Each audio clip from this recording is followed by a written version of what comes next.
नमस्कार बच्चों। आज हम लोग class 12 chapter number first solution पढ़ेंगे। सॉल्यूशन में solubility of gas in a liquid, इसके बारे में डिटेल पढ़ेंगे। ये लेक्चर नंबर 3 है। तो आइए देखते हैं, इसमें और आगे हेनरी लॉ भी पढ़ेंगे। ठीक है, तो solubility of gas in a liquid, तो इसको जल्दी से इनकी कुछ डिफिनीशन देख लेते हैं। देखिए, सॉल्युबिलिटी ऑफ गैस, ज़्यादातर गैसेस वाटर में सॉल्युबल होती है। Most of the gases are soluble in water. उसमें से कुछ गैसेस बहुत फ्रिक्वेंटली सॉल्युबल होते हैं, कुछ गैसेस बहुत लेस सॉल्युबल होते हैं।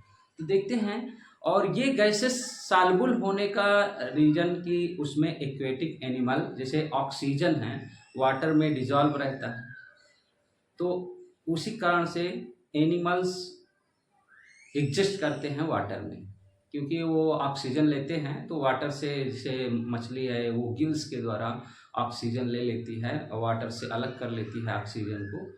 तो बहुत से गैसेस जो हैं वाटर में डिजॉल्व होती हैं, और ख़ासतौर से ऑक्सीजन गैसेस जो होती है वो एनिमल के लिए बहुत ही मतलब रिस्पायरेशन के लिए रिस्पॉन्सिबल होती है। पर उसमें बहुत से और अदर गैसेस जो घुल जाती हैं, तो जो पॉइजनस हो जाती हैं, जो एनिमल्स के लिए नुकसानदायक होती हैं। तो देखते हैं कौन सी ज़्यादातर गैसेस वाटर में सॉल्युबल होती हैं, कुछ गैसेस बहुत कम सॉल्युबल होती हैं। तो ऑक्सीजन गैस सॉल्युबल होने से एनिमल्स एग्जिस्ट करते हैं पानी के अंदर। और देखते हैं कि कोई भी गैस कितना अधिक से अधिक क्वांटिटी में सॉल्युबल कर सकते हैं। तो क्या होता है कि maximum amount of gas dissolve in a liquid at a particular volume at a constant temperature and pressure. देखिए ये क्या है कि most of the gases are soluble in water at different temperature and pressure.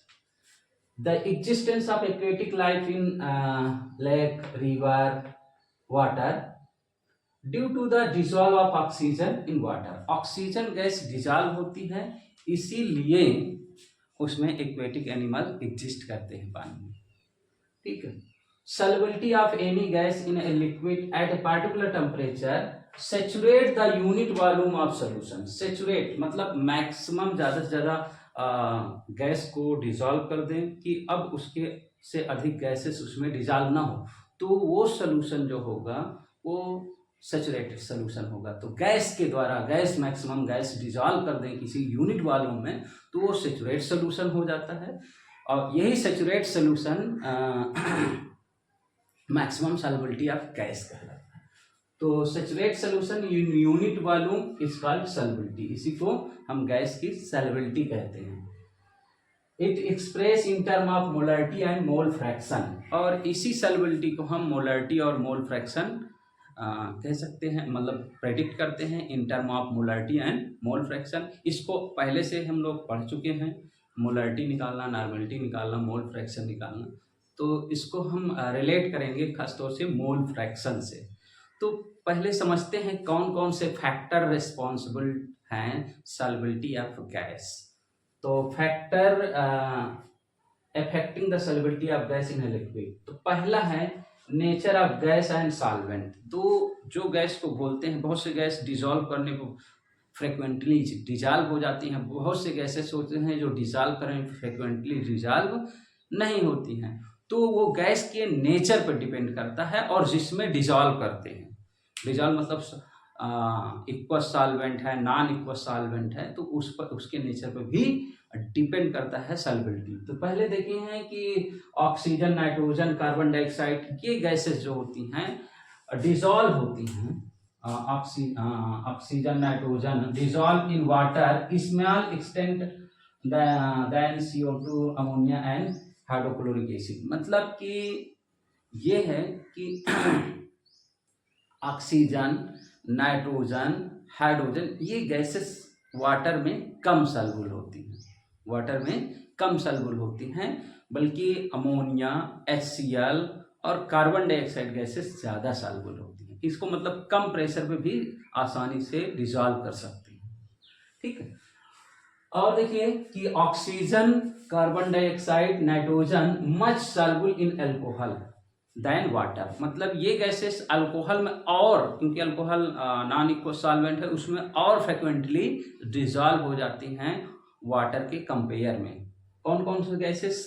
Oxygen, nitrogen and carbon dioxide.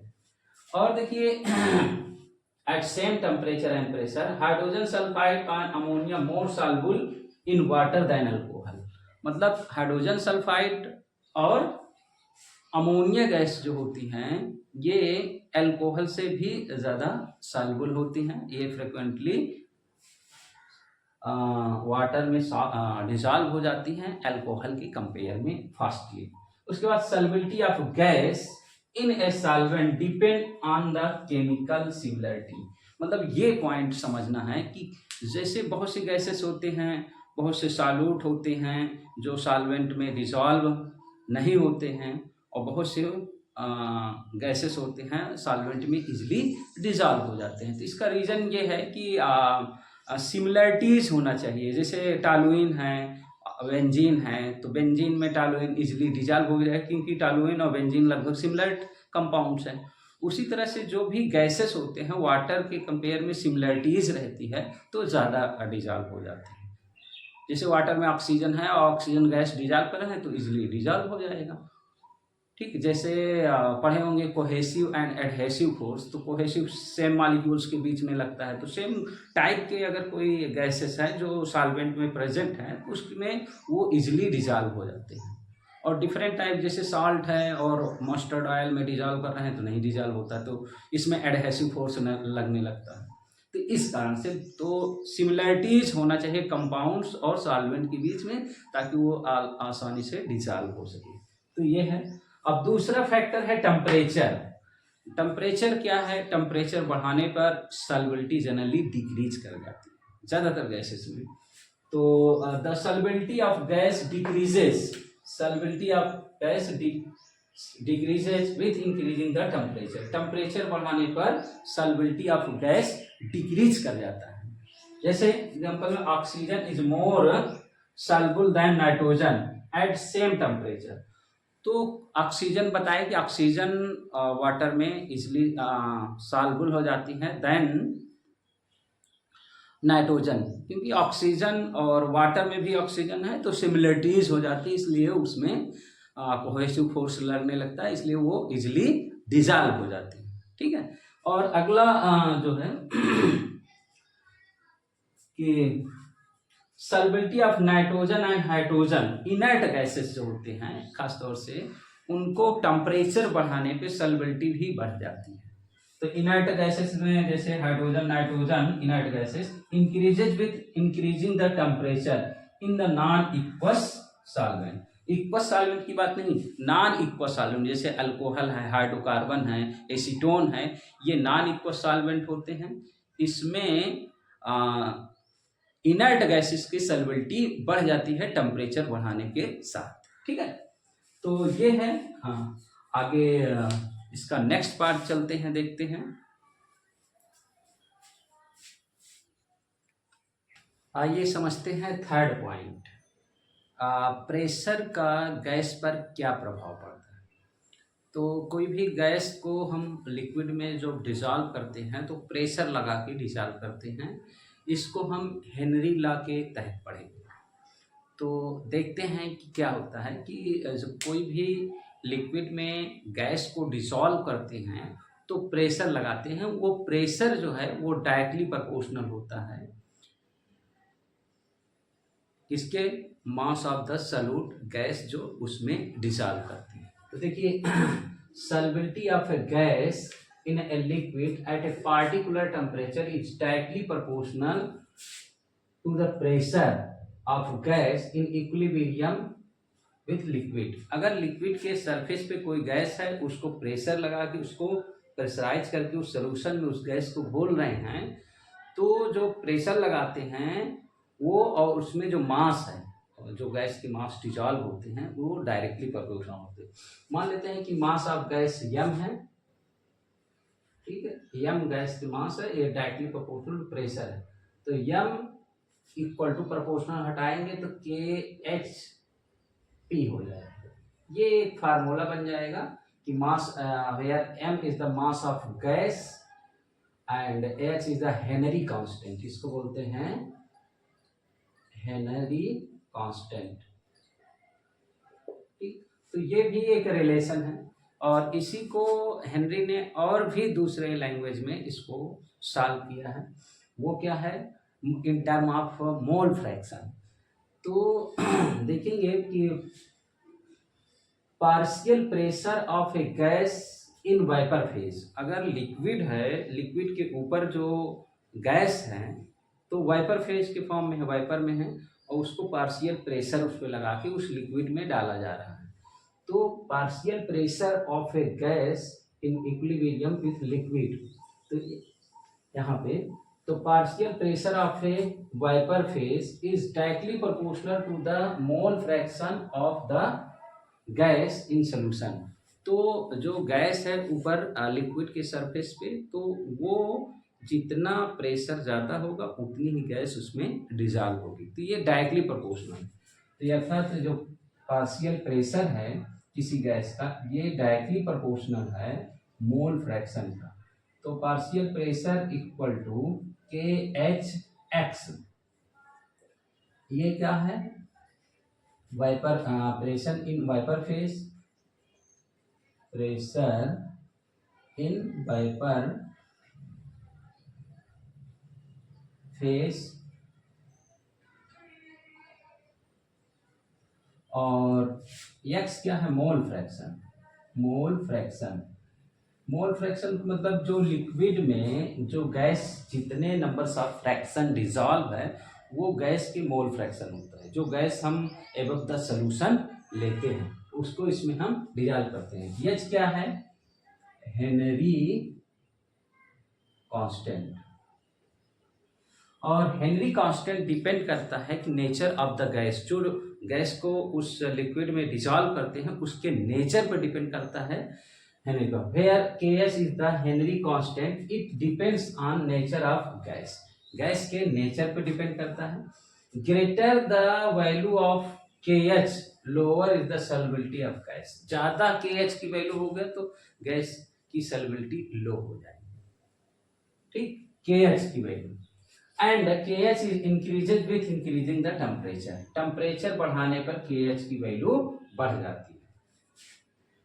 Aquatic species feels more comfortable in A cold water because in cold water more soluble of gas, जो oxygen वगैरह होती है वो cold water में ज़्यादा soluble होती है, क्योंकि उसमें कोल्ड वाटर में काइनेटिक एनर्जी ज़्यादा नहीं रहती है, बल्कि वार्म वाटर में काइनेटिक एनर्जी रहती है ज़्यादा। तो गैस मॉलिक्यूल्स एक्सपैंड करते बाहर आना चाहते हैं और कोल्ड वाटर में आसानी से डिजॉल्व कर सकते हैं in compare to hard water. तो aquatic species feel more comfortable in cold water because cold water oxygen dissolve is more than warm water. Warm water में ऑक्सीजन कम डिजॉल्व होती है और कोल्ड वाटर में ऑक्सीजन ज़्यादा डिजॉल्व होती है, इसलिए कोल्ड वाटर में एनिमल्स इजीली एग्जिस्ट करते हैं, इजीली उनको कंफर्टेबल महसूस करते हैं कोल्ड वाटर में। अब हेनरी लॉ के कुछ लिमिटेशन भी हैं। हेनरी लॉ कहता है कि प्रेशर शुड लो, प्रेशर बहुत ज़्यादा नहीं होना चाहिए जो गैस को बोल रहे हैं लिक्विड में, and temperature should be high, और टेम्परेचर ज़्यादा नहीं होना चाहिए। ठीक है, बहुत ज़्यादा टेम्परेचर नहीं होना चाहिए और बहुत ज़्यादा pressure. The gas should not undergo compound formation with solution, जो गैस को घोला जा रहा है वो सॉल्वेंट या सोल्यूशन से रिएक्ट नहीं करना चाहिए, अर्थात उसमें ना एसोसिएशन हो ना डिसोसिएशन, मतलब ऐड ना हो या ना उससे कोई मॉलिक्यूल्स, क्योंकि गैस जाए और उसमें रहे, अगर वो एसोसिएट या डिसोसिएट यानी रिएक्ट कर जाती है तो कोई ना कोई कंपाउंड बना लेगी और हो सकता है वो पॉइजनस हो जाए। जो स्प्राइट थम्सअप्स होते हैं तो उसमें जो कार्बोनेटेड गैस है, अगर वो कार्बोनेटेड गैस वाटर के साथ रिएक्ट करके कार्बोनिक एसिड बना ले तो हमारे लिए वो जहरीला हो जाएगा। तो वो जो गैसेस होती हैं वो कम रिएक्टिव होती हैं। बहुत ज़्यादा प्रेशर और टेम्परेचर लगाएँ हो सकता है रिएक्ट कर जाए, तो इसलिए टेम्परेचर और प्रेशर बहुत ज़्यादा नहीं होना चाहिए। तो जैसे मान लें अमोनिया है और वाटर में घोलते हैं तो अमोनियम हाइड्रोक्साइड बन जाता है, ये एसोसिएट करके कोई मॉलिक्यूल्स अमोनियम हाइड्रोक्साइड बना लिया, या इसका डिकम्पोज करते हैं तो अमोनियम आयन और एच आयन, यानी इसमें डिसोसिएशन। तो ऐसी कोई उसमें प्रोसेस नहीं होना चाहिए जिससे एसोसिएशन या डिसोसिएशन हो या कंपाउंड से सॉल्वेंट सोल्यूशन से रिएक्ट कर जाए गैस। तो ये एक लिमिटेशन है कि प्रेशर ज़्यादा नहीं होना चाहिए, टेम्परेचर ज़्यादा नहीं होना चाहिए, और वो गैस जो डिजॉल्व करते हैं वो रिएक्टिव नहीं होना चाहिए सॉल्यूशन के साथ, अदरवाइज वो कोई ना कोई कंपाउंड बना लेगा और जो फिर उसको हेनरी लॉ वहाँ पे फ्लॉप हो जाएगा। ठीक है, ये लिमिटेशन है हेनरी लॉ की। ठीक है, आगे देखते हैं इसका एप्लीकेशन पार्ट। ठीक, आगे एप्लीकेशन पार्ट। तो application of Henry law, Henry law का कहाँ पे यूज है, उपयोग है, वो यहाँ पे देखिए। तो इसको तो पहला यूज जो है production of carbonated beverage. Carbonated beverage मतलब जिसमें carbon dioxide under the pressure mix किया जाता है, ऐसे सॉफ्ट ड्रिंक को कार्बोनेटेड बेवरेज कहते हैं। ऐसे सॉफ्ट ड्रिंक को कार्बोनेटेड बेवरेज कहते हैं। ठीक है, जैसे सॉफ्ट ड्रिंक है, soft drink, soda water, beers, ये इसमें कार्बोनेटेड बेवरेज इनको कहते हैं। इसमें कार्बन डाइऑक्साइड प्रेशर के द्वारा मिलाया जाता है। जैसे इसको सील्ड किया जाता है, बोतल sealed under the pressure, pressure के द्वारा इसमें गैसेस को डिजॉल्व कर दिया जाता है और उसको सील कर दिया जाता है। देखे हैं स्प्राइट को जो ओपन्स करते हैं तो उसके अंदर कार्बन डाइऑक्साइड यानी कार्बोनेटेड चीज़ें रहती हैं, कार्बन डाइऑक्साइड, और वो बबल्स बन के ऊपर आते हैं, तो वो अंडर द प्रेशर सील्ड किया जाता है according to Henry law, Henry law के अनुसार। फिर उसके बाद सेकेंड इसका यूज क्या है, in the deep sea diving diver. कहने का मतलब डीप सी में या कोई भी लेक में जो कोई नीचे डुबकी लगाता है तो उनको स्कूबा ड्राइविंग बोलते हैं। वो ऑक्सीजन के सिलेंडर लिए रहता है, तो ऑक्सीजन के सिलेंडर में कुछ गैसेस रहती हैं, क्योंकि अंडर द प्रेशर जाएंगे तो ऑक्सीजन क्या होता है, प्रेशर में लिक्विड जाएगा और फिर ऑक्सीजन लिक्विड फॉर्म में जाएगा तो फिर उसको मिल नहीं पाएगा और व्यक्ति की डेथ हो जाएगी। तो इसमें उसको लिक्विफिकेशन से बचाने के लिए उस ऑक्सीजन सिलेंडर में कुछ गैसेस हीलियम और नाइट्रोजन भी मिक्सअप कर दिया जाता है। तो इसमें देखिए कि जो oxygen cylinder contain 11.7% helium, 56.2% nitrogen and 32.1% oxygen होता है, यानी नाइट्रोजन की क्वांटिटी ज़्यादा होती है। अब ये जो है नाइट्रोजन, तो ऑक्सीजन तो यूज हो जाता है, oxygen use as metabolic, body में जाता है ऑक्सीजन, ऑक्सीजन कंज्यूम हो जाता है एज ए मेटाबॉलिक।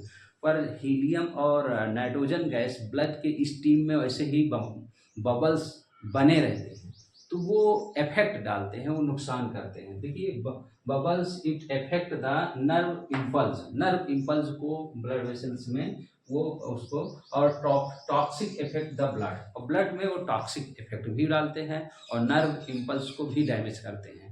पर ये इसको मिलाना कंपलसरी है कि अदरवाइज वो पूरा लिक्विफाइड हो जाएगा अंडर द प्रेशर। जैसे नीचे जाएंगे तो सिलेंडर पे भी प्रेशर रहेगा तो गैसेस लिक्विफाइड हो जाती है अंडर द प्रेशर। तो इसलिए ऐसा किया जाता है। व्हेन एयर पर जो ही वो बाहर आते हैं धीरे धीरे वो बॉडी से वो जो नाइट्रोजन हीलियम गैसेस है निकलती हैं, पेन होता है, कुछ समय बाद रिलैक्सेशन फीलिंग होने लगती है, पर शुरू में वो बबल्स धीरे धीरे ब्लड से बाहर निकलते हैं तब पेन होता है। अब देखिए फोर्थ जो उसका है, third point, when oxygen enter in lungs, this oxygen combine to the haemoglobin to form oxy haemoglobin. जैसे हम सांस लेते हैं ऐसे तो हमारे लंग्स में जाता है, लंग्स में प्रेशर रहता है, ठीक है, प्रेशर रहता है, तो प्रेशर से एल्वेओली के द्वारा वो ऑक्सीजन जाता है हमारे ब्लड स्ट्रीम में, तो जो ब्लड से जाता है कंबाइंड होता है हीमोग्लोबिन को, तो उसको ऑक्सीजनेटेड हीमोग्लोबिन कहते हैं। ये ऑक्सी हीमोग्लोबिन, क्योंकि ये हीमोग्लोबिन से कंबाइन होके ऑक्सी हीमोग्लोबिन बनाता है। फिर पार्शियल प्रेशर रिड्यूस, और फिर वो टिश्यूज में जाता है और फिर प्रेशर रिड्यूस हो जाता है, फिर बाहर हो जाता है in the form of carbon dioxide, oxygen, carbon से रिएक्शन करके। फिर इसका यूज इस तरह से होता है। और लास्ट इसका यूज है फॉर क्लाइंबर, जो माउंट एवरेस्ट पे चढ़ते हैं तो ऑक्सीजन के सिलेंडर लेकर जाते हैं, तो या बहुत हाई एल्टीट्यूड पे रहते हैं तो उसके अंदर ऑक्सीजन की कमी होती है, तो उसको अनेक्सिया भी डिजीज कहते हैं। क्या कहते हैं? अनेक्सिया। तो ये एप्लीकेशन रहा हेनरी लॉ का, और इस पे हम न्यूमेरिकल प्रॉब्लम भी सीखेंगे, छोटे 2 फार्मूले हैं उन्हीं से। तो थैंक यू।